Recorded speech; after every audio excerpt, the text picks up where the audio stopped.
The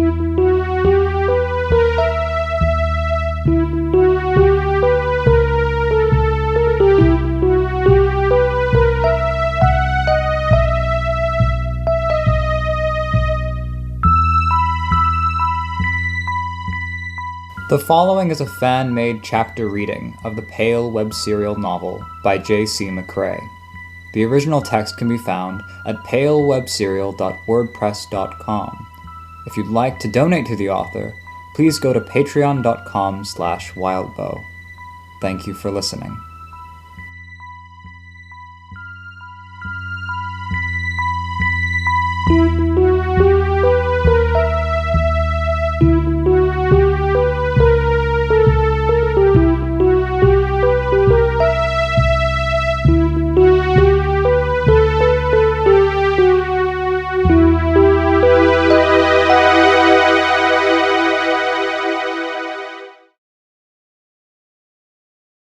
Gone Ahead, 7.x. Before. "Ray, sweetie," DeRocher said. "Don't spend all night with your nose in your computing machines." "Computing machines?" Ray asked. He leaned back, closing his laptop. "Really? I've had a few drinks, and I don't understand half that stuff when I'm sober," she told him, before laughing. "Be careful," he told her. He sighed. "For others' sake, if not your own, especially after a hard day like today." "I'm not really very drunk," she told him, sitting down beside him and laying a hand on his shoulder. "I'm other things. If you're tapped out, you and I could retire upstairs, work out the leftover restlessness and adrenaline of the day." He shook his head. "I'm attached. You know that." "It wouldn't mean anything. You know that." "It would to me." She sighed. "Should I go find some other hapless gentleman?" "If you like. I wouldn't mind catching up, though, without the chaos of everything getting in the way." "If I stay, will you stop peeking at that laptop of yours?" "I have to keep tabs on things." She shook her head, then shifted positions, draping herself into the space next to him, head on his shoulder, legs against his. There wasn't anything to it, no intention or anything, and her attention was clearly elsewhere, but that was the kind of person she was, especially after a couple of drinks. Larry Bristow laughed at something. A slightly strained laugh, like he's trying to inject the humor into things by force. Larry was short, haircut simple but tidy, parted, lifted up at the brow. He'd worn a blazer with a t-shirt, but his clothes had been torn and taken the brunt of a tide of centipede blood, as had his slacks. The man had been able to change his pants and t-shirt, but hadn't had a replacement blazer. It looked better, him wearing a t-shirt. His body was a bit muscular, a bit padded. The best he'd ever look, maybe. DeRocher, by contrast, hadn't changed her clothes. A black lace top that was probably meant for someone a bit larger around the chest. It worked for her, on the same level that let her lounge beside Ray so casually. Her hair was a bit shaggy, by accident rather than by design. The upper edge of her ichor-stained top sagged perilously low across her chest, and her dress, a lighter material, had more of the blue-black stains that caught normal light a bit like they were a blacklight. She'd kicked off her sandals, and the strappings of one of those sandals was being idly toyed with by her toes. She'd washed off her face, hair, arms, and legs, but had done nothing about the clothes. The metallic and ammonia-like tang of the insect blood hung around her as a perverse sort of perfume. More like a wild animal than a person, in many ways. Here, in a bar late at night, the group of them gathered. Her slightly inebriated, tired self was akin to a tiger stretching out in a sunbeam. The claws so easily protruded as she stretched. A hand flexed, multiple joints popping. A long thumbnail had been split in two, cuticle to fingertip, blood crusting the gap, and she examined it. "You're stronger," Ray said. "I sure hope so, all that time away."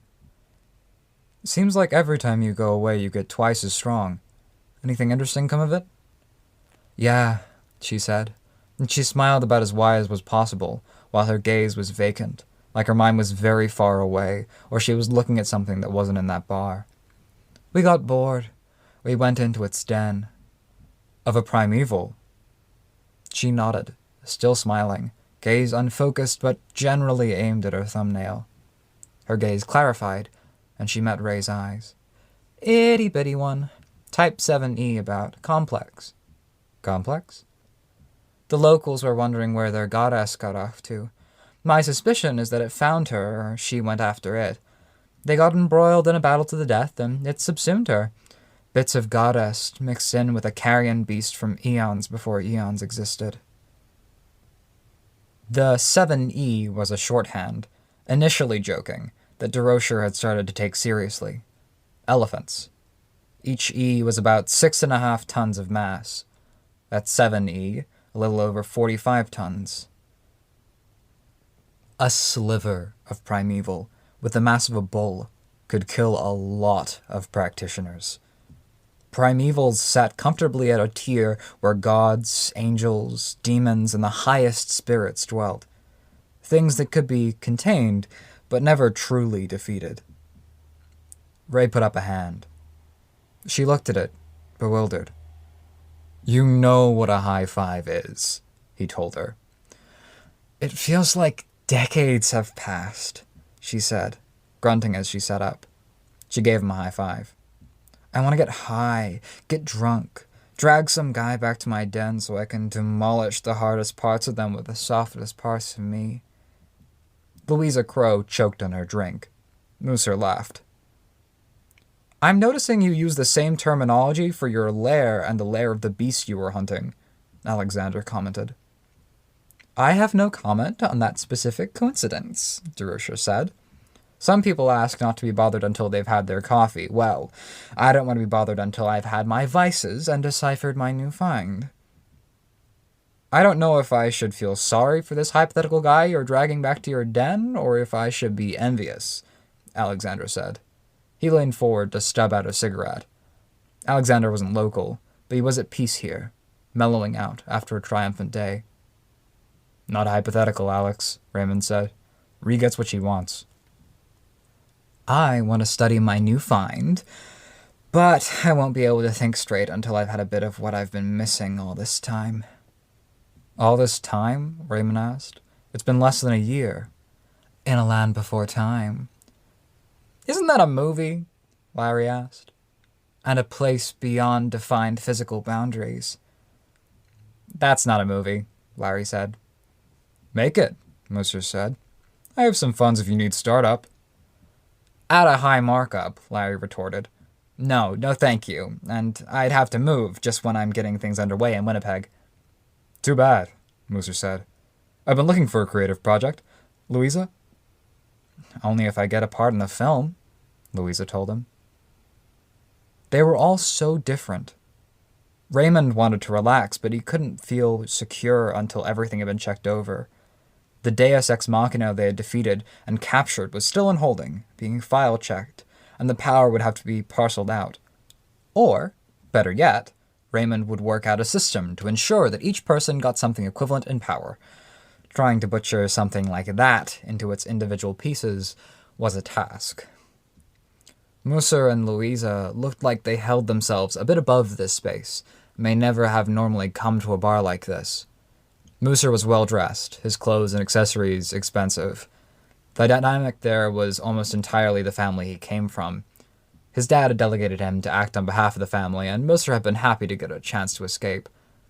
Even if this wasn't his scene, he was prolonging going back home, where he'd war with his brothers over the imminent turnover of the family, and now that he was here, wariness was softening him around the edges, enough that he could fit into the conversation, instead of being upright and off to the side. Louisa Crow wouldn't stick around, for entirely different reasons. She'd become a mother young.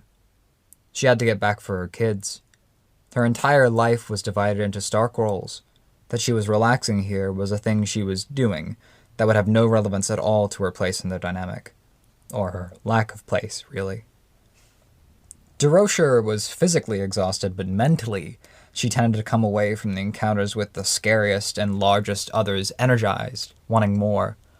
Just a week or two off her last hunt, She was willing and wanting to track down this blue heron throne god, while Alexander did the legwork to bring them all together.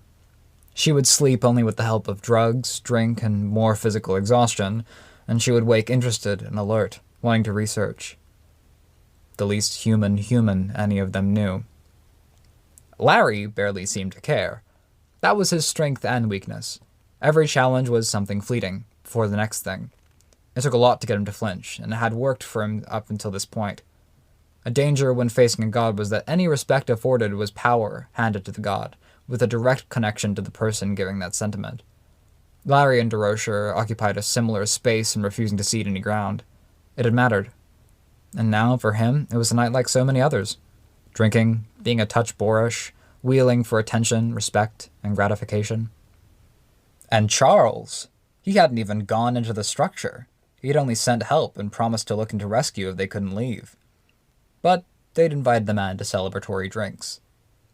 Thoughtful and lost in thought.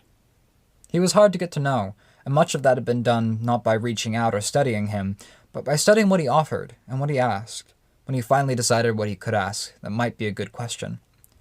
Seeking validation and respect in the opposite way to how Larry did. Too subtle instead of too forced.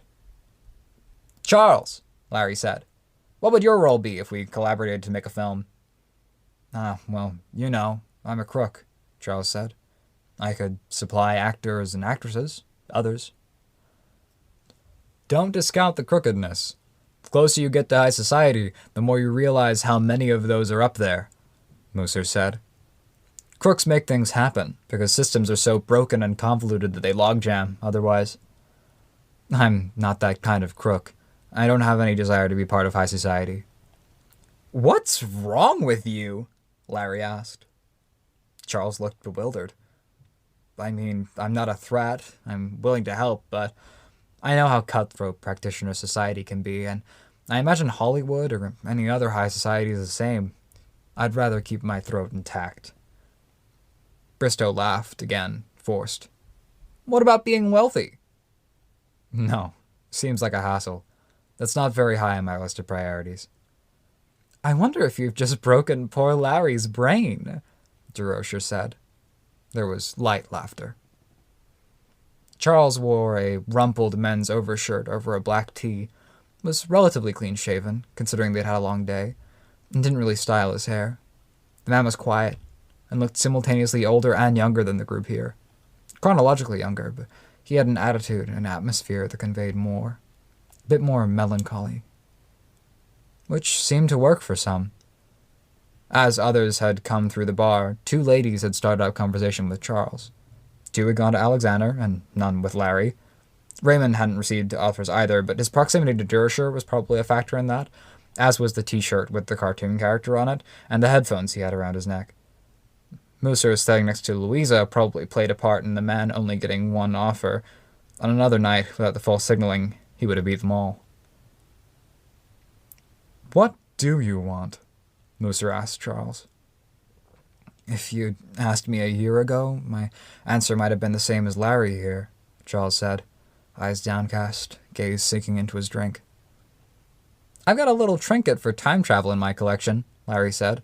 "Given a great deal of time, I could maybe finagle getting a question back to you. Question is it worth using it?" "Hush," Louisa said, smiling. "Not by me.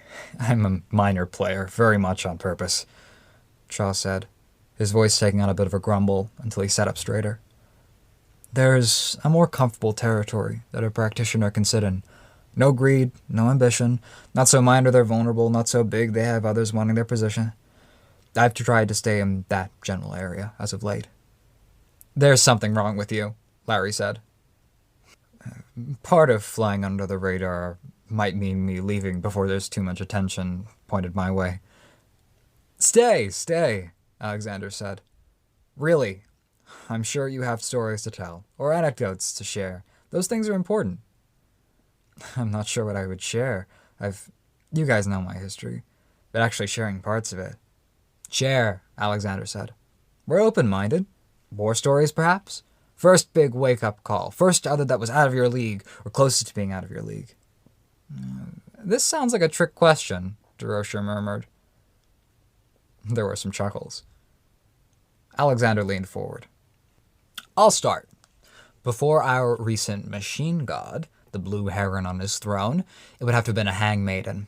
This would be your specialty, Larry, or Mrs. Crow? I've seen two, Larry said, more serious. A fisherwoman and a straight Arania hangmaiden, yeah. Louisa Crow shook her head. Lucky, Larry said. I stay out of trouble for the most part. One other, 3 forms, Alexander explained. They hew close to fate. The maiden, the matron, the crone. Each form has different abilities. One to do the luring, one to trap, one to reveal the spider and do the devouring. They often hang around clubs, Larry said, or anywhere people go to find dates. Always glimpsed out the corner of your eye, taking a lot of time to pick their targets. They get in close and then ensnare. She was strong, Alexander said. Love at first sight when she wanted it. And that's dangerous when you're an ogre, and you see a lot. She knew that. She made a sport of hunting us. Brave, Charles said. Stupid. She got away with it for a long time, Alexander said, his expression serious. Invited herself over. Flirted, but put off consummation. Her snare was to find things valuable and important to you and mark them. Keepsakes, things from your childhood, projects you were neglecting because you were so infatuated with her. Childhood toys stuffed in the back of a closet, now festooned with biting spiders and throbbing clusters of eggs. Cobwebs growing on that pile of paperwork in your study you can't even bear to look at. A letter from a first love. Handwriting getting more and more spidery until it grows legs and crawls off the page. And signs, I'd guess? Louisa asked. Alexander nodded. Every hint she can give you without you pulling away is another tether, tying you to the fate she wants to hand you. Dreams about being bound, for example. Or they'll even unnerve or reveal glimpses of their true self to neighbors, family, friends, with the intent that you'll ignore those hints and be drawn deeper in. In the end, she reveals her third form, and it's half woman, half spider, and you look around, realize you haven't eaten in 5 days, you're weak, and you couldn't go in your kitchen if you did have the strength because your apartment is filled with dense webs and small biting spiders. You survived, Raymond said. He lifted his beer. Cheers. My cousin passing gave me the opportunity to lead the family. Ambition won out. Alexander clinked his glass against Raymond's. She had my heart in a platter for all intents and purposes, so I told her I didn't care. I wish I hadn't had to kill her. I would have liked to question her. In the aftermath, I found a trove of little trinkets and scraps from other augurs she hunted. I could have gotten more. I carved her 8 eyes out, used the last one today for our machine god, as a matter of fact. Feeling melancholy about that? Charles asked, staring down into his drink. Alexander smiled. Weirdly so. The end of the post-Scarlet chapter of my life. Her name was Scarlet? Larry asked. That's a tell right there. In my defense, I was a teenager, Alexander said. And that's my war story, the one that almost got me. Raymond? I'm curious, Musser said. It's embarrassing, Raymond said, dropping his eyes. You know the saying, the brighter the light, the sharper the shadows? There were a few nods. I got a tip from one of the men who taught me. A student of one of his colleagues went down into the digital aether and didn't surface. I knew I should be wary. If it was going to be easy, they would have gone after him themselves. Navigating a foreign technomancer's systems, it's like entering a dungeon. Winding corridors, spaces, folders, subsystems with their own purposes, security, and other hazards that move in when you have any sufficiently dark, empty space. And then you have your man, DeRocher said. The target, the apprentice who didn't end up coming up for air. Crazed, on edge, and very familiar with the space. I was so fixated on those things and so nervous, I missed a step in turning on the metaphorical lights. I cast myself in sharp shadow, and unbeknownst to me, something seized on my digital silhouette. I plumbed the rest of the depths. I seized systems, evicted residents, gathered data that I could sell. My loot from this digital dungeon, if you want to call it that, dealt with the apprentice. All in all, about 45 real seconds passed. And the silhouette? Musser asked. Had enough of me and my life to emulate anything and everything it wanted. Passwords, security, contact information for everyone I cared enough about to keep in touch with. It knew my history, the music I liked, and I'd been careful. A lot of that was air-gapped or obfuscated. Didn't matter. What it didn't get or decipher in those 45 seconds, it got in the next few days, through agents it hired or unwitting people who answered a voice that sounded like mine on the phone. It started to materialize physically. Doppelganger? Charles asked. No, not exactly. Data vampire, more like. Started applying for name changes, creating new bank accounts and moving funds, using my reputation and my word to create the image of a new person with a new name. If what it was doing wasn't enough, the time I had to spend in there, chasing after it, looking for digital footprints, seeing if I'd laid groundwork to pop back up again in the future, that did damage of its own. Hector was an infant. This wasn't all that long ago then, Alexander said. One stupid mistake cost me months, Raymond said. I hit the big red button 19 times. The big red button is nuke everything nearby, Alexander said. Raymond nodded. He looked frustrated. Except everything nearby was a good chunk of my life. I thought this would be a good diversion. A bit of beer money, pot, and then so much empty space. So many ways things can be streamlined or needs can be filled. Raymond's work is getting international attention, Derosha said. Lords of Paris, London, Moscow, they're pleased, and they're willing to pay if he'll give them more. There was some cheering at that, some excitement. Raymond protested all of it as glasses clinked. I don't even know if I want to pursue it. Charles met Ray's eyes, nodding. You're mad if you don't, Larry said.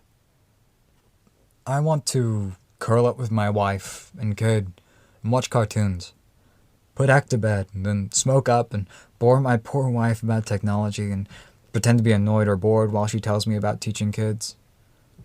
A life that stops at that sounds like it could be more of a bullet to dodge than the identity vampire, Larry joked. There were a few chuckles at that, more from Larry's friends. My war story isn't another, Moser said. Practitioner. Stupid fucking kid. Became my apprentice on a trial basis. Wanted to know more, faster. The more he pushed, and the more he disrespected me, the more I slowed him down. My hope was that he'd start listening, or he'd match my pace. You don't want to hand an apprentice the keys to the proverbial kingdom in the first little while anyway, Alexander said. Yeah, Moser agreed. Wait, was this Yellowstone? Larry asked. Wondered what happened to that kid. This happened, Moser said. He kept giving me the stink eye that one time I was over, Larry said. He gave me 2 years of stink eye. Doesn't help when you're trying to make a bid to be the head of a family, being ground down from above, sniped at from the sides, and you're getting crap from below. He never did shape up. He snapped instead. Turned on me. Was he smart about it? Alexander asked. He almost got me. I tasked him with drawing a diagram, standard grunt work for an apprentice, but you do have to be careful. I did the intricate rune work in the center, tasked him with the rest. Easily 2 hours of putting chalk to floor. The design at the end was 30 feet across. It was a major project and the biggest I'd given him. I thought he'd be eager enough to move forward and move up that he wouldn't make mistakes. He put intentional flaws in the border, aimed at the lectern where I was prepared to stand. You spotted it? Derosha asked. I'm betting it was the human element, Charles said. You gave something away in the body language? Humans are frequently the weakest part of any system, Raymond said. Nerd, Derosha whispered. Musser shook his head. Maybe he did give something subtle away, but for me, it was supposed to be symmetrical. But as I walked around the room, looked out over the diagram for anything obvious, something felt off. I lit a candle, and I cast a shadow to check. With an even number of studs at the border, the shadow should have cut between 2 details, stretched directly through the middle of the diagram, and passed through 2 matching details on the other side. It was lopsided. From there, other things jumped out to me. Imagine if you'd been the type to never pay mind to chalkwork again after teaching it to your apprentices, Larry said.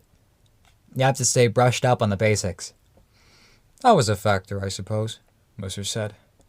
He rotated the exterior border, moving the chalk on the floor to point it at me while pushing power into the diagram. I asserted my ownership over the space, stopped it just in time. Pushed it back toward him. He broke at the last second, ran. I put my fist into his throat.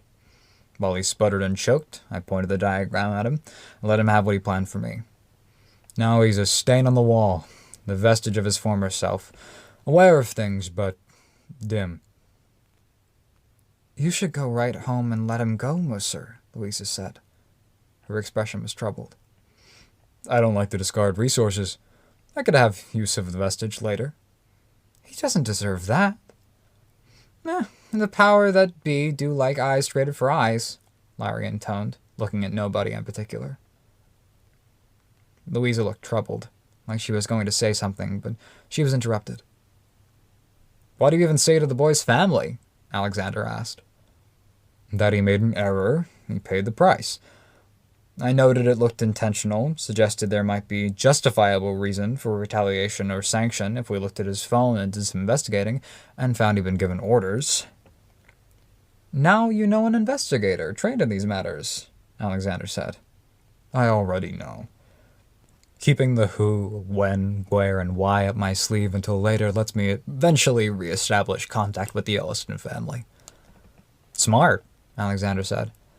I don't think I'd have it in me to hold back in revenge. You have to, don't you? Larry asked. To make the revenge effective? Make it so that no matter what they do, even if they escape the specific fate you have planned, they're still ruined. I prefer to look forward just enough to ensure my fates are inescapable, Alexander answered. Do you have one, Charles? A close call? A war story? Mine were human, Charles said. Well, technically it was a revenant. She came after us, licked with flame like she'd just been set on fire. I was barely over 16, I think. A gang in Toronto was on the rise, and whenever they got stumped or ran into something strange, they'd come to me. I'd tell them, I'm thinking of one particular asshole. He's a real monster. If you want to leave an indelible mark in their minds and hearts, this would be just the bastard. Bogeyman? Or a vestige with a bit of elemental nestled inside. Or a ghoul, if I want the crime scene cleaned up. You're a scary man, Charles. I was scarier then, even if I didn't realize it. Revenant came tearing through. Horror movie stuff. Custom endings for each of us, starting with the lowest ranked guys, then moving up. Attacked our business, our alliances, stock, money, revealed secrets. Crucified one guy with rebar she'd hooked up to a heat source. Took the bones out of a woman's arms and legs and left her in a shallow hole in the rain to drown. She had a vendetta in the way only the vengeful undead can. And the thing that got me was, we had no idea who she was. Each death is a hint, Alexander said. But you know that. Yeah. The revenants need to stay anchored in this world. They do it with keepsakes, which means you've got to look for the people they hit before they start coming after people. Reach the start of the trail before they get to the last of you. And we couldn't. The guys I was working with cooperated. I told them to investigate, and they did. We contacted police. We were everywhere. We narrowed it down to a certain neighborhood, a select few people, and couldn't get any further than that. How'd you get out of it? Raymond asked. I didn't. She got the third, second, and the top guy. I pulled out all of my tricks, a few of my monsters, and she still got me. Decided I wasn't directly involved enough to die, so she'd leave it up to fate. Handcuffed me in the electrical room at an abandoned warehouse with a lot of the evidence. Cops eventually came, and I got my first stint in prison. What's the moral of the story? Ray asked. If you're going to kill, don't kill with prejudice, Mercer asked. Just ticks them off. You say that, but what happened to the Yellowstone apprentice? Larry asked. He offed himself, really. There was justice in it. Or don't kill at all? Louisa asked. There is no police force governing us. We're still, generally speaking, in a wild west of practice, Alexander said. If you don't act with prejudice, you're setting precedent. They were civilians, she said. Her voice was sharper. Innocents. And Charles wasn't involved. Redmond gave him a pass, pretty much, Moser said. Don't blame the man. I won't argue with all of you here, me outnumbered, not after 2 beers. Consider me thoroughly unimpressed. Excuse me, she said, her voice rising with that last bit, anything but polite. You're leaving? Larry sounded aghast. I'm using the facilities. Louisa navigated her way to the back of the building. Don't go killing her anytime soon, or you'll have another vengeful dead to deal with, Alexander joked. Larry laughed. You were asking about the moral, Ray. I think the moral is that Charles deserves a drink. If she had a bit more fire in her, he wouldn't be with us today, to regale us with, what was it? Petitioners, edicts, and covenants? Among others, Charles replied. No drink from me, thanks. If I lose half my power for the next while by being gainsaid, I won't have much of anything, unlike some of you. Drinking and keeping to your word is a cultivated skill, Charles, Larry said. You train it. If you can trust him on anything, it's that, Moser said, smiling. Alexander leaned back. Seeing him tonight, I wonder if it's his rule of discourse. If you're always sloppy with your word and a bit inebriated, it might blunt the impact. It blunts the power, too, Moser said. Is this how you see me? Larry asked. There was more laughter.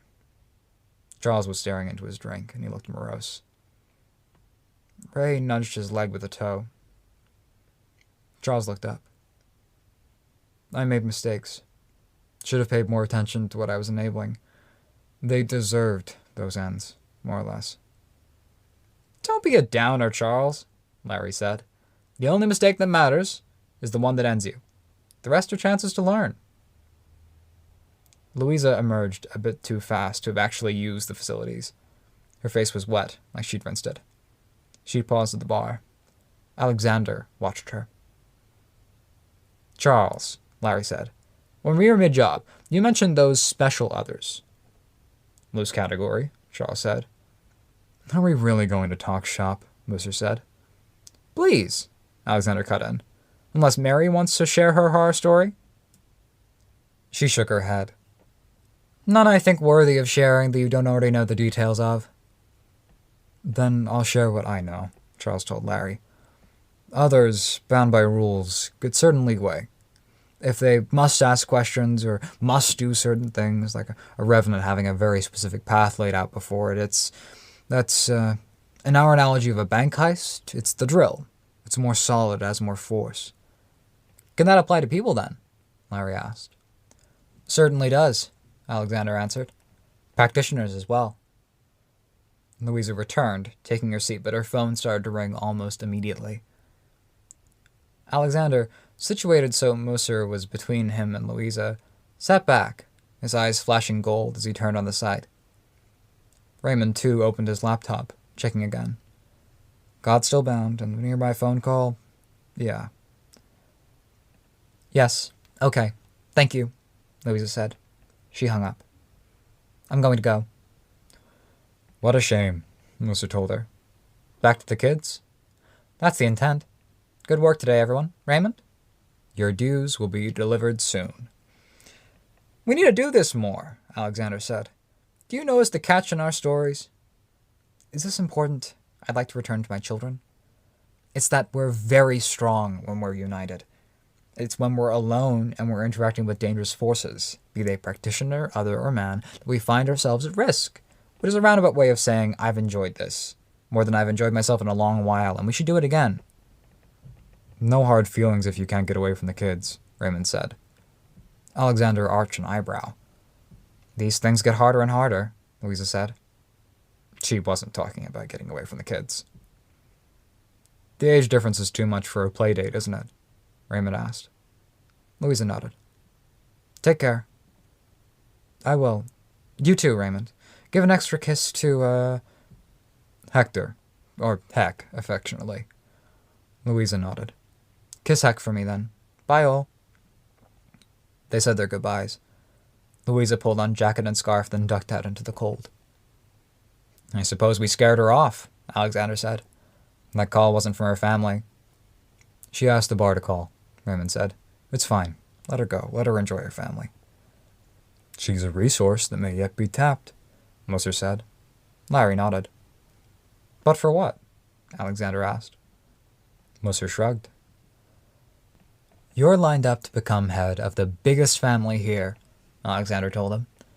And you're already head of your own families, or once apprentices, not free. I have no designs outside of silly ideas for movies or other vanity projects. Larry laced his fingers together and cracked his knuckles. Carry on. Tell me about these others. Or maybe I should take over, Mercer said, to keep Larry from going on at length about his passions. Larry laughed. Still awake? Raymond asked DeRocher. I'm overdue on sleep, too, she admitted, reclining in that tiger in a sunbeam way, arms draped over on the back of the cushioned bench. Somehow that rarely makes the list of priorities. You tend to fold drugs into the mix. Tranquilizers. I do. You're a very smart man, Ray. I don't suppose you can oblige? She murmured. Be careful, he said, reaching into his bag. As he was bent over, he also flipped up his laptop, checking. The god was still bound. Security was still within normal levels. He straightened and passed her a packet. She went to take it, and he held on to it. In exchange, tell me about how this place was laid out? Raymond asked. With the god primeval? If I must, she told him. She laid a hand on his cheek, staring at him. I'm attached, Mary, and you're tipsy. I'm not looking at you like that. Don't worry. You're quieter tonight than usual. Scary business. I've got people to go back to. I could never do that. I would fear for what your child's life would look like, if and when you were to have one. I'll face down a god for the sake of my intellectual curiosity, get some power I can hand down to Hector when time comes. You can work with London, Moscow, and the other powerhouses. That's security and power surer than anything else. You talk so casually about facing down monsters bigger and more enduring than dragons. I'll think on it. For now, tell me about the space the Complex 7E was in. DeRocher sighed. Netherlands, Veluwe. As mankind grows, its territory shrinks. It held onto a pocket, accessed by a certain path. Now. Alexander exhaled a cloud of smoke through his open car window. The inside of the car was hazy, and glimmers of the scene of years past were cast out into the smoke. Outside the car, in the woods, there were no crickets, no animal sounds, no sounds of traffic. The only noise was smoke, rubbing against smoke, and producing whispers. Accessed by taking a certain path. The way is harsh and troubled. The bog asphodel decorates some areas. Look for a bushel. 7 on the left side, 3 on the right. Then walk past. The peat bog will swallow you. Let it, and wait 4 minutes. You'll drop into a deep cavern of thick mud and bog plants. How do you bind such an entrance? Especially to... You can call on it? Her. We sank figurines in the muck around the portal. Figures for each of the 7 ages of man. Others are doing more. But yes, I can call on her. She's not very big, only a 7E, but I think she's very pretty. It's hard to imagine, the way the others have looked. Oh, it's not so different from that. No solid form, just everything you'd hope to see in a carrion-eating animal, and then some, twisting through itself in a way that's never the same from moment to moment. But it's got an elegance you wouldn't expect to see in something that devours the dead. It's that goddess, I bet. Even taking his time, he couldn't keep it alive forever. He'd burned his cigarette down to the filter. He stubbed it out in the car mirror. He saved one from every pack he smoked, and he liked to smoke in important meetings and negotiations. He kept meticulous notes, using practices that recorded things for him, and the cigarettes were a backup. He changed his brand every year, which helped him keep track. Eyes half-lidded, one arm extended out the window, still holding on to the smashed cigarette butt, he picked up his phone and dialed. I heard you had a bit of trouble, Alexander, Word travels fast. I don't call for the commentary. Alexander discarded of the butt and made a one-handed cut of a deck. He checked, cut, and checked again. What do you need? Veloe National Forest. I want to hold on a certain action. You going to make me send some poor old apprentice into the deep woods to get eaten alive by bugs? A peat bog, not a forest. And don't send anyone you value. It might be better if they aren't practitioners at all. Just make sure they follow instructions without fail. What instructions? Find flowers. They're called bog asphodel. They can have red or orange fruit at the right time of year. I have no idea if this is that time of year over there. 7 on the left side, 3 on the right. They walk between those points in until they start to sink. They should let themselves sink, grow up in the mud till they find something. Figurines were soaked into the muck. I want one, but failing that, I want it gone. At the time of your choosing, I get the impression this is more complicated. It is. Don't leave a trail between you and whoever you send. Expensive, Alexander. I can pay it. Then I'll send someone. Soon? ASAP. I'll arrange it. I'll contact you shortly when they're in position. You know the drill. Text when you want us to act. If it's not cancel, we treat it as a cue to go. Thank you. Alexander hung up. He lit up another cigarette. Not one of his ones from the past, this time. Just a regular cigarette. Sitting in his car like this, figuring out his next moves to get the desired result, it felt like he was young again. Still learning under his uncle, still doing the private investigation and petty criminal work. He picked up a collection of large photographs, each nearly as large as the folder he'd been keeping them in. He peered at them through the haze of the smoke. Raymond was in his office. The meeting between Raymond and the major powers was over. Raymond was still alive. He was checking things on his computer. It was so tempting to target Raymond in this. Zed would be the easiest target if he wanted to utterly destroy Ray. Zed was... He checked. Zed and Bree, sitting on the steps outside the west entrance. Bree on a step below Zed, Zed behind her, his arms around her. Zed had a bruise on his face. Bree had been scuffed up, and one of those scuffs interfered with her binding. A few waifs from the devouring song were lingering in the area. Zed and Bree ignored them for the time being. He touched a pen he kept in his dash. It was no larger than an ordinary pen, but it might have weighed 15 pounds. It twitched in his hands. Defenses were down. They were still being careful, but not careful enough. If he had it in his mind to bring the full bearing of his wrath down on their heads, then he could. A stroke of the pen to turn the vulnerability into a critical flaw. Bree would break, and the devouring song would be free. Zed would be at the epicenter, close enough to be pulled into it. And Ray would be destroyed. Alexander would have to act while Ray was still reeling. His preparations with Durocher's peat bog was a multi-layered attack. On its own, if he were to use it, he would be putting Durocher and Ray at a disadvantage. Durocher because she had taken responsibility for it, Raymond because Alexander could let word slip that he knew and had exploited it because of Ray. Minor, but it was something, and a furious Durocher was something to behold. But it was a critical tool in case he ended up facing other enemies. Raymond was the enemy that had the most focus. Raymond hadn't let him take his school back. He checked on his other enemies. Bristow. The picture was distorted, stretched out, like a misprint. He tossed it onto the passenger seat. He'd had to push hard to force that outcome, but he wanted it to be his. Bristow's followers. Clementine was with the other aware, most of them. Kevin was on his lonesome. Ted Havens was gone.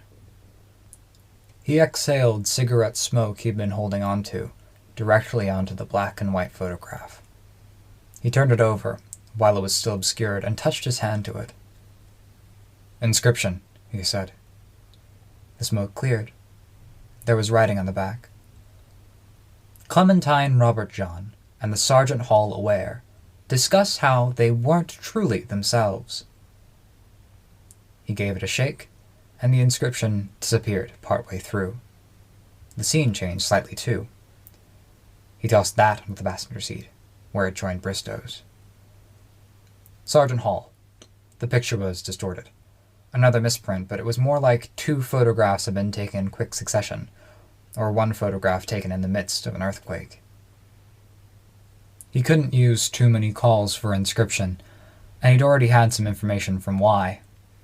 The residents were agitated and didn't understand why. It would get worse before it got better. But they lived there, and there they'd remain. Low rent had its own traction, even if Bristow was gone. Putting that photo away, he had another glimpse of the one with Raymond. Raymond looked into the camera, so to speak, meeting Alexander's eyes, even though he barely seemed to realize it. DeRocher stood beside him. There was a faint growling, as if from very far away, but from something very large. Augury didn't like DeRocher. Watching her by any kind of sight was like swimming in shark-infested waters. There was no guarantee the bite would come immediately, but it would come eventually. Even Shelley had mimicked the effect while pretending to be DeRocher, apparently. He didn't want to do more than dip his toes into those waters, and Raymond could retaliate if he didn't like being watched. Not that he was really that personality type. More likely, he'd retreat behind his defenses. Alexander withdrew, putting the photo aside and turning it face down. He'd act soon. It was a payback of sorts to make Raymond twist in the wind. He knew retaliation was coming, and he was an anxious, introspective man. Driving him into his own mind where worry could eat at him would be fair spice for Alexander's retaliation. A few things remained true. Alexander had a seat of prominence in the building. Raymond could wall in that space with concrete, and Alexander would still belong there. A vote was easier, because it required a half dozen to a dozen nudges, but he would find his way. That was the guarantee the domain provided, its true purpose, beyond being just a study or a place to work in. He'd then have to tap resources, new staff, new structure. Lawrence had wanted to shrink the school, distilling it down to its key, loyal, and effective players. Alexander would have to find a way that made it feel natural and right that he resumed power. Pushing Raymond over the edge would be a punishment of sorts, and it would be just. Next photograph. Nicolette lay in bed, fast awake. Seth was in the room, sitting so he could look out the window. He looked diminished. "Having doubts about your chosen path?" he asked the photograph. Cigarette smoke swirled around it, hazy within the car. As a whirl passed over the picture, the image changed. She was looking at him. Seth was looking at her, like she'd said something. One curl of smoke later, she lay with her back to him. The trio from Kennet had played a big part in stealing his victory out from under him. He picked out a photograph. Taken by Seth during the first day of school, it now showed them inside the school, instead of just outside the doors. They were in the woods, talking to various others. Goblins, the many-eyed God-begotten, the nightmare, the opossum companion. Some he'd seen in his visit to Kennet, others he hadn't. Inscription. He exhaled the word, with a mouthful of smoke, washing over the photograph. The Kennet trio send friendly others home. He waited, studying the photograph for details. The inscription was telling. The phrasing. Not unsummoning, not releasing, just sending them home. After so much fighting, tension, and bitterness, so many were relieved the worst was over. Bristow was gone, and even to those who had liked or loved Bristow, however that was possible, there was no denying that things were stable again. Now people rested. They let their guard down. They unsummoned others. They were all on the same page, they thought. All tired, all relieved to have stability. It helped to put entities aside. Alexander gave the photo another look. The others were gone. Only some scattered local goblins and the opossum mother remained. Lucille Ellingson was walking away, rubbing at her arm. Going for a walk in the woods? They were too unguarded. All of them. It's my school, and I have eyes everywhere. And Alexander had, with purpose, chosen to stagger out his moves. He'd taken his time, conserved his energy, and let them exhaust themselves fighting each other. Picking up the heavy pen again, he touched it to the photograph. Black ink bled into the photograph, taking on 3 dimensions in the scene. Abandonment, Alexander said. A connection severed. The ink took on a sharp smell, then began to eat through the photograph. He tossed it aside before it could burn his fingers. Done. This was the time to strike, that he'd saved energy for. Some of the most powerful practitioners and families in the world were strict with Raymond, as they were because information was power, and Raymond had made it a project to disseminate and share information, taking the power of practice from textbooks and paper to the digital space. The moment he suggested a stance, or looked as though he might withhold that kind of power from certain groups while supporting others, the balance was shattered. He could play kingmaker if he chose. It didn't matter that Raymond had little interest in such things. It mattered that he could. Alexander would destroy the man by suggesting impropriety to the right ears. He dialed. The line clicked. There was only a heavy silence on the other end. No buzz or static in the line, no disruptions in the signal, nothing, as if the phone was off. Alexander Bellinger, he announced himself. The weight on the silence on the other end was heavier, somehow, like there was an implicit, "We know." Raymond Sunshine defied established order and precedent when he didn't hand the school back to me. I have a claim. It's concerned. The line clicked again. He looked at the phone. Call ended. He had the sense that if he'd upset them, he'd already know it. Maybe it was too trivial for their tastes.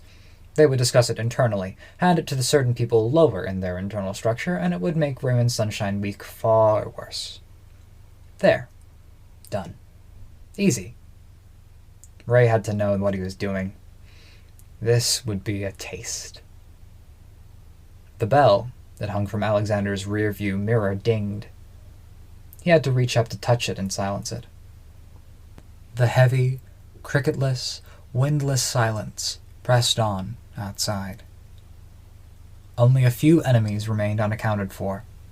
A few out in these woods, like Lucy Ellingson, who was going for a walk, now severed from critical connections. They wouldn't renew. If only he was in his office, he'd have had a much better view than he had out his car window. He climbed out, still smoking, and slammed the door behind him.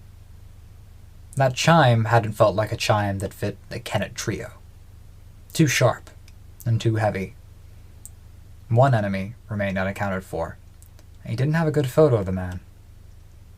The world was see-through, if he wanted it to be. The trees provided little cover. Ted Havens ducked under a branch, rounded a copse of trees, and emerged from foliage. He was unscathed, unlike so many others. "Saw me coming?" Ted asked. "That's not usual." "We've met many times before, I'm sure."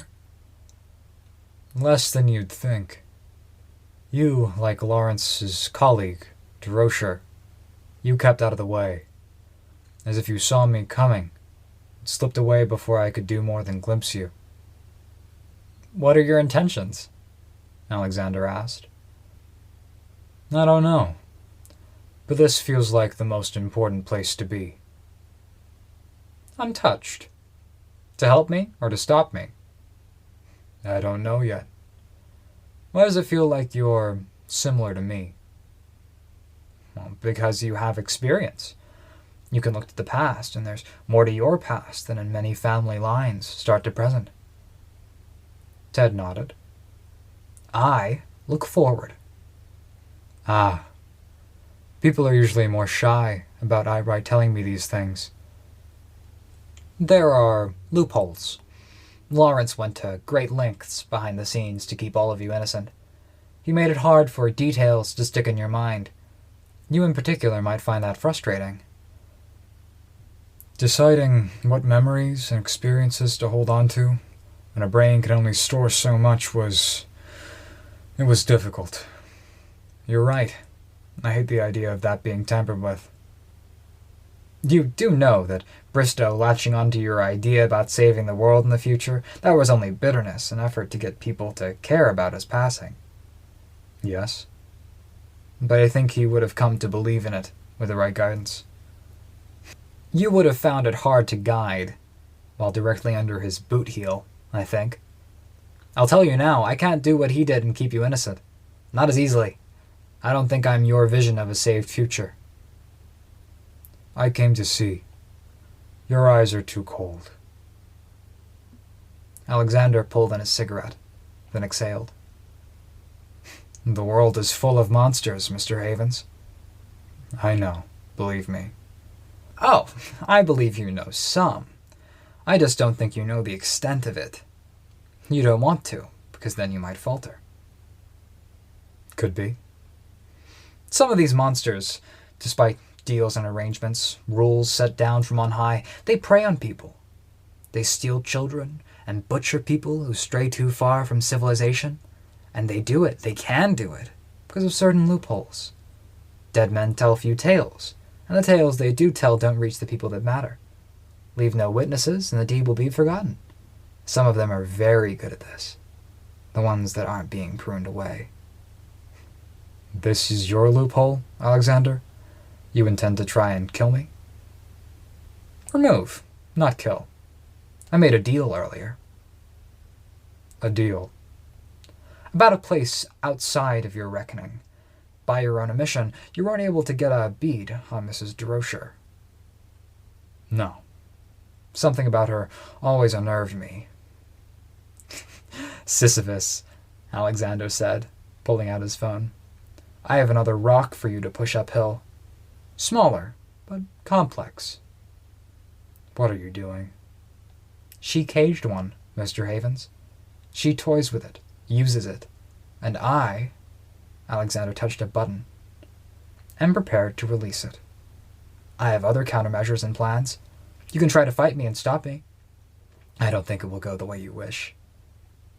I don't believe it could be that easy to free a thing like that. It isn't. It's expensive. But I see it as an investment. By threatening this, I can give a dangerous man like you pause. You can? And I can, I think, rock you to your core by telling you that if powers that be go looking for a way to stop or slow this thing, they might do what has worked before, with someone who has achieved it before. Ted Havens, the sequel. Faint emotion touched Ted's face, as much as he tried to hide it. Alexander could see through that too. It might take a nudge to get them to look at you, but it might not. The powers that be over there are different from the ones here, just like how the people who condemned you in the Maritimes aren't the same ones that hold sway here. With my finger hovering over this message, ready to send a text, you stand on a precipice. Will you risk doing it again? Or condemning someone else to do it? Something slight in Ted changed. How many thousands or tens of thousands of years had he lived? If all those years were placed in a chart, then the time he'd been free was slight, an imperceptible sliver of change. That made for a lot of weight behind Ted, and little ahead of him. It was why Bristow found him so easy to snare. You believe me, Alexander said. Ted didn't deny it. What are the options? The first option is that you tell me everything I want to know, then die by your own hand. The second option is that you awaken fully to this world, and swear undying fealty to me in the process. You'd have me be a servant? A right-hand man. Or die, if you think your character couldn't withstand fealty. I'll take what Lawrence had, keep the items and people that are valuable and cooperative, and let the rest go free. Unless you think you can get to me before my thumbs can hit the button. 30 paces separated them. Trees obscured the view some, though Alexander's sight helped with that. What if giving someone like you, that is willing to do that, any information, power, or help, is too much of a price? What if I go back to that life? Or risk someone else doing the same? Alexander asked. Some poor man, woman, or child who might get flung into similar predicaments? To lose their mind and regain it again, to put their original self so far behind them that they can't even imagine what that person might have been like? Yeah, Ted said, and the words were heavy. He didn't stand as tall as he had. I'd risk it. Even if I sweeten the deal? I have your diaries, Ted. Retrieved from oblivion. A glimpse of the man you once were. Meaning given to the journey, rather than the end. Ted paused. I do. I can't lie to you, Ted. It doesn't matter, Ted lied, but he diminished a fraction more. Then that brings us to option 3, Alexander replied. He closed his eyes and opened them again, and they were gold. We fight. I press the button early on in that fight, then you'll try to beat me, get me to take it back, or take measures, except it doesn't work. Why not? Because I won't lose the fight, Ted. I've been anticipating having to deal with you since before you arrived. Hindsight may be 20/20, but it's the people who look forward who win. Alexander's eyes, gold, started to flake and peel. They revealed a burnished red. With each fallen flake and revealed bit of red, his vision took on a red tint. He could see the entirety of Ted Havens, inside and out. With his free hand, he drew his wand, and he tapped his pocket before tapping his eye. White text began to flow into the backdrop of blood red and dark shadow, and the expanding image of Ted Havens analyzed in full, in motion, in stillness, in emotion. A little bit of fate, a little bit of strife. Invisible to Ted's eyes, they began to gather between. Moments of hesitation, of doubt, of recollection, of dismay, frustration at Bristow even. Little landmines that would slow the man down and create openings. This wasn't going to be a drawn-out fight. It was one pass, one exchange. Lesser landmines would pave the way for the big one, which would be when Alexander struck. He had many forms of awareness, many sights, many tools. He fixed them on defeating a man who had seen tens or hundreds of thousands of years on this earth. Good. That left one last measure to secure this fight before it started. He jerked, and for a moment saw only stars, heard only raucous noise. His eyes rolled up, and his head turned skyward. What are you? Ted started. The man wasn't at his best. Having just lost Bristow, faced with what might be his worst fear, he was prepared to throw it all away, and that kind of preparation could give a man an edge. Here it only added to bewilderment, the incomprehension. You're... Ted started, stopping. Alexander's head dropped, and he knelt. Ted remained where he was. No, Ted took a step back. After. He trudged through grass and fallen branches, toward Ted. Worn out Ted. Spent, defeated Ted. What now? Ted asked. Go home, John Stills told him. I don't think I can, or should. If people want to get me under their thumb like this, it might be better if I disappear. Then travel. I used to go from ghost town to ghost town with, you can think of her as my daughter, and my friend. It was nice. You don't have to choose ghost towns.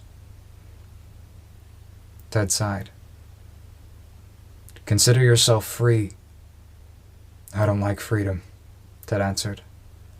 So much bigger than the life I used to live. I knew men like that. I fought men like that. It's hard to leave it all behind. What about him?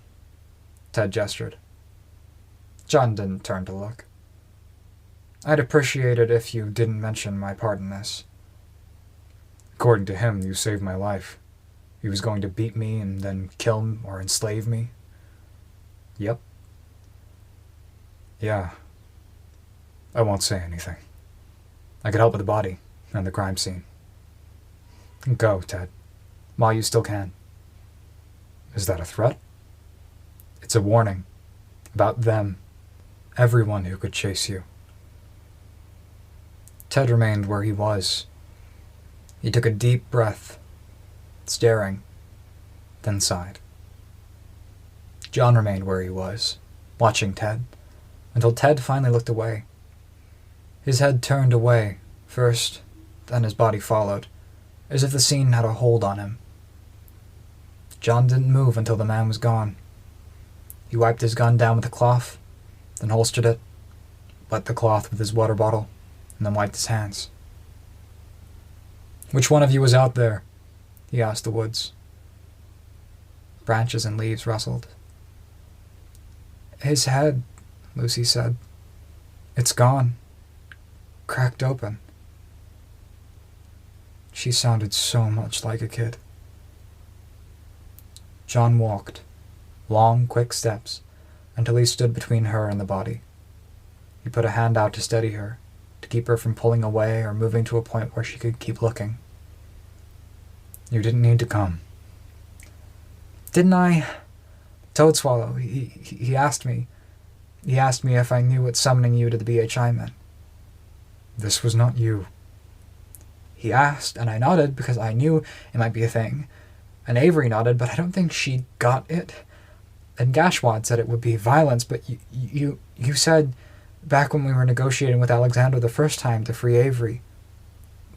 Lucy, he said, firm. You said you'd need to shoot Alexander before the deadline came up. Yes. But that's my duty. As a part of this, I was always going to do it. He was always going to come after you.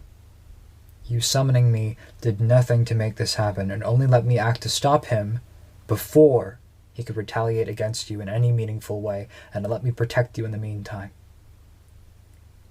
I don't really believe you, she whispered to him. She was shaking a bit. Sorry. I can't lie.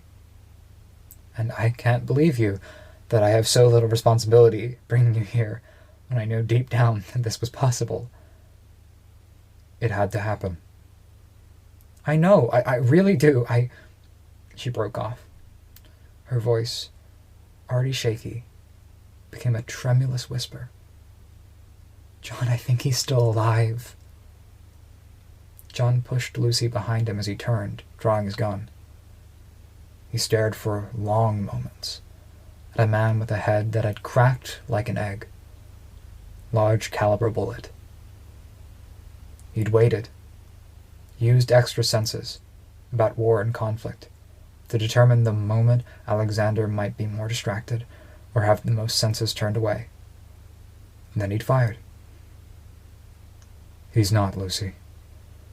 But I can see his awareness.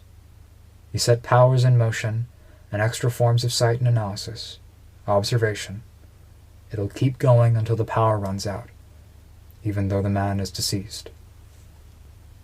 Oh. Lucy's answer was a shaky breath, with a word sort of in it. You should go, Lucy. Go, distract yourself. Get the mental image out of your head. Put the entirety of yourself into music you never want to listen to again, and try to crowd out the visual. I should stay, she said. They're probably gonna find this place eventually if they'd go looking. I can manage. But they have augers. Alex, she stopped. staring like she could see through John to the body.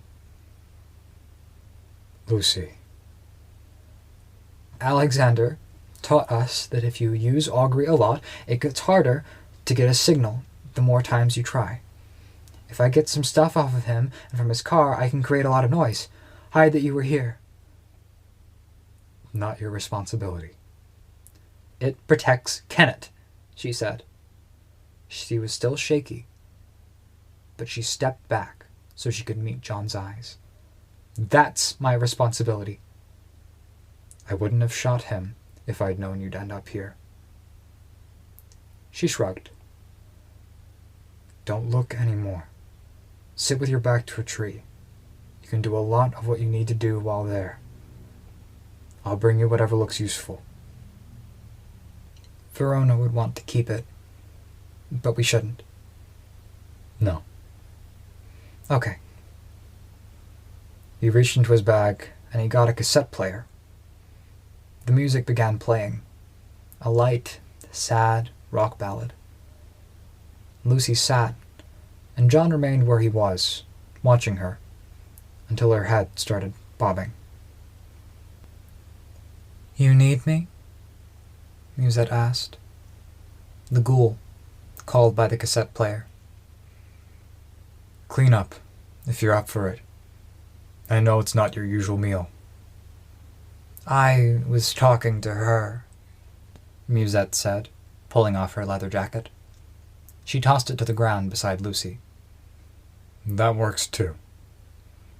I'll get to him after, Musette said, sitting on the jacket. Heya, want company? Am I next on your list? Slated to die? Nah, Musette said, settling in.